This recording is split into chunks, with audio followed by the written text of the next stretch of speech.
పల్నాడు జిల్లా పెదకూరపాడులో టీడీపీ కార్యకర్త శాఖమూరి శ్రీనివాస్పై ఇసుక మాఫియా దాడి అంటూ చెలరేగిన వివాదంలో కీలక విషయాలు వెలుగులోకి వస్తున్నాయి. శ్రీనివాస్ తమ భూములు లాక్కున్నాడని గ్రామస్తులు ఆరోపిస్తున్నారు. అయితే టీడీపీ నేతల మధ్య జరుగుతున్న వివాదంపై ఇప్పటివరకు ఎమ్మెల్యే భాష్యం ప్రవీణ్ ఎక్కడా స్పందించలేదు. నిన్న పల్నాడు జిల్లా ఎస్పీని కలిసి పెదకూరపాడు శాంతి భద్రతల అంశాల్లో దృష్టి పెట్టాలని కోరారు భాష్యం ప్రవీణ్. అయితే ఎక్కడా టీడీపీ నేతల అంశాన్ని ప్రస్తావించకపోవడం చర్చనీయాంశంగా మారింది.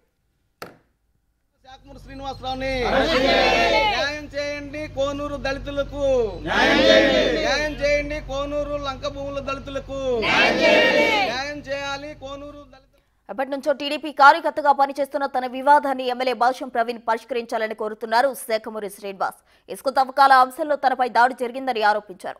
తనకు సంబంధం లేకుండానే తన భూములను అక్రమంగా కొందరు టీడీపీ నాయకులు కాజేస్తున్నారని ఆరోపించారు. తన భూముల్లో జరుగుతున్న అక్రమ ఇసుక తవ్వకాలు అడ్డుకున్నందుకు అచ్చంపేటలో తనపై దాడి జరిగిందంటూ శ్రీనివాస్ ఆరోపిస్తూ ఉన్నారు. తనపై దాడి చేసిన టీడీపీ నాయకులపై కఠిన చర్యలు తీసుకోవాలని కోరుతున్నారు. కాపాడండి కోనూరు దళితుల లంక భూములు శాఖమూరి శ్రీనివాసరావు బారి నుండి కాపాడండి కోనూరు శాఖమూరి శ్రీనివాసరావు. అయితే శాఖమూరి శ్రీనివాస్ ఆరోపణలపై కోనూరు గ్రామస్తుల ఆరోపణలు భిన్నంగా ఉన్నాయి. తమ భూములు ఆక్రమించి తమని ఇబ్బంది పెడుతున్నారంటూ జిల్లా కలెక్టర్కు ఫిర్యాదు చేశారు కోనూరు గ్రామస్తులు. తమకు చెందిన 10 ఎకరాల భూమితో పాటు దళితుల భూమిని శాఖమూరి శ్రీనివాస్ అక్రమంగా లాక్కోవాలని చూస్తున్నారని కోనూరు గ్రామస్తులు పసుపులేటి జనార్దన్ ఆరోపిస్తున్నాడు. భూ వివాదాన్ని కావాలని ఇసుక దందాగా ప్రచారం చేస్తూ లబ్ధి పొందాలని శాఖమూరి శ్రీనివాస్ చూస్తున్నారని పసుపులేటి జనార్దన్ ఆరోపించారు. భూ వివాదానికి సంబంధించి ఇరు వర్గాలు టీడీపీ, జనసేన పార్టీ అధిష్టానానికి ఫిర్యాదులు చేసుకున్నాయి.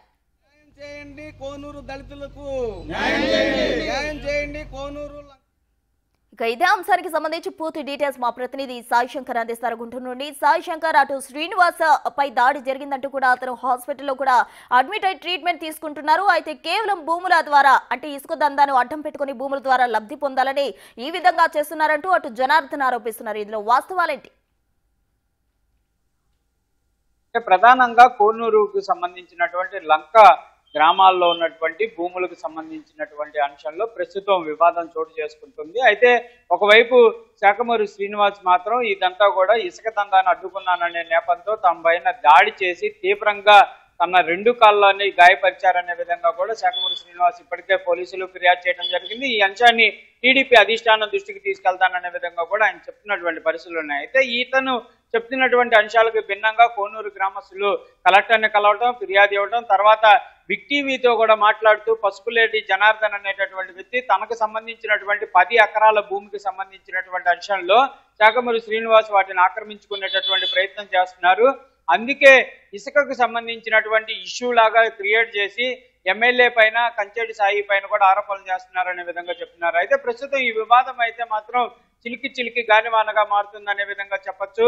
ఎందుకంటే టీడీపీ నేతలే ఇక్కడ ఆరోపణలు చేసుకుంటుంది కానీ, బాధితులు కానీ వీళ్ళంతా కూడా టీడీపీ వర్గానికి చెందిన వారే అవడంతో పెద్ద వివాదమే చోటు చేసుకుంటుందనే విధంగా చెప్పొచ్చు. అయితే ఎమ్మెల్యే భాష్యం ప్రవీణ్కి సంబంధించినటువంటి అంశంలో ప్రస్తుతం ఈ వివాదం పైన ఎక్కడా కూడా ఆయన స్పందించినటువంటి పరిస్థితి లేదు. నిన్న జిల్లా ఎస్పీని కలిసినటువంటి నేపథ్యంలో కూడా అమరావతికి సంబంధించినటువంటి టెంపుల్ కి సంబంధించిన వేడుకలు ఉన్నాయి, శాంతి భద్రతలకు సంబంధించిన దానిపై దృష్టి పెట్టాలనే విధంగా కోరారు. కానీ ఈ వివాదం పైన మాత్రం ఆయన మాట్లాడినట్టు ఎక్కడా కూడా తెలుస్తున్నటువంటి పరిస్థితి లేదు. దీంతో ప్రస్తుతం ఈ వివాదానికి సంబంధించినటువంటి అంశాల్లో ఇటు శాఖమూరి శ్రీనివాస్ టీడీపీకి సంబంధించినటువంటి అధిష్టానానికి ఫిర్యాదు చేస్తే ఈ అంశం పైన ఎవరైతే పసుపులేటి జనార్దన్, అదేవిధంగా మిగిలిన వాళ్ళంతా కూడా జనసేన అధినేత పవన్ కళ్యాణ్ దృష్టికి తీసుకెళ్లామంటున్నారు. మరి ప్రస్తుతం కూటమి పక్షాల్లో జరుగుతున్నటువంటి వివాదాన్ని అధిష్టానం సీరియస్ గా తీసుకుంటుందా లేదా అనేది చూడాలి. ఎందుకంటే ఇప్పటికే ఈ అంశాలు కంచేటి సాయికి సంబంధించినటువంటి అంశాలు ఇవన్నీ కూడా వివాదాస్పదంగా మారుతున్నటువంటి నేపథ్యంలో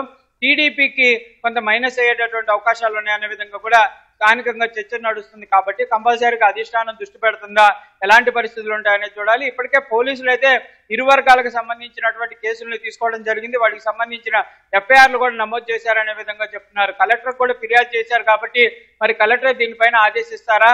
ఈ భూములకు సంబంధించినటువంటి అంశంలో శాఖమూరి శ్రీనివాస్ చెప్తున్నట్టు తన భూముల్ని అక్రమంగా 1980కి ముందు రిజిస్ట్రేషన్ చేయించుకున్నట్లు క్రియేట్ చేస్తున్నారనే విధంగా చెప్తున్నటువంటి నేపథ్యంలో, అదేవిధంగా గ్రామస్తులు చెప్తున్నట్టు తన భూము మొత్తం 12 ఎకరాలకు సంబంధించినటువంటి భూములపైన శ్రీనివాస్ కన్నేశాడు, వాటిని కావాలని చెప్పి ఆక్యుపై చేసేటటువంటి ప్రయత్నం గత 3 సంవత్సరాలుగా చేస్తున్నారు అనే విధంగా వీళ్ళు ఆరోపిస్తున్నటువంటి అంశంలో ఏది నిజం ఉందనేది కూడా అధికారులే తేల్చాల్సినటువంటి పరిస్థితులు ఉన్నాయి. అయితే భాష్యం ప్రవీణ్ ఈ అంశంపైన ఎందుకు స్పందించట్లేదు, ఈ అంశానికి సంబంధించిన దానిపైన ఆయన గతంలో ఎంఆర్ఓకి ఆదేశించినప్పుడు మరి ఇప్పుడు ఎంత వివాదం చోటు చేసుకుంటుంటే ఎందుకు మాట్లాడట్లేదు అనేది మాత్రం రాజకీయంగా చర్చ అయితే నడుస్తున్నటువంటి పరిస్థితులు కనిపిస్తున్నాయి. Prasanna. Right, thank you Sai Shankar.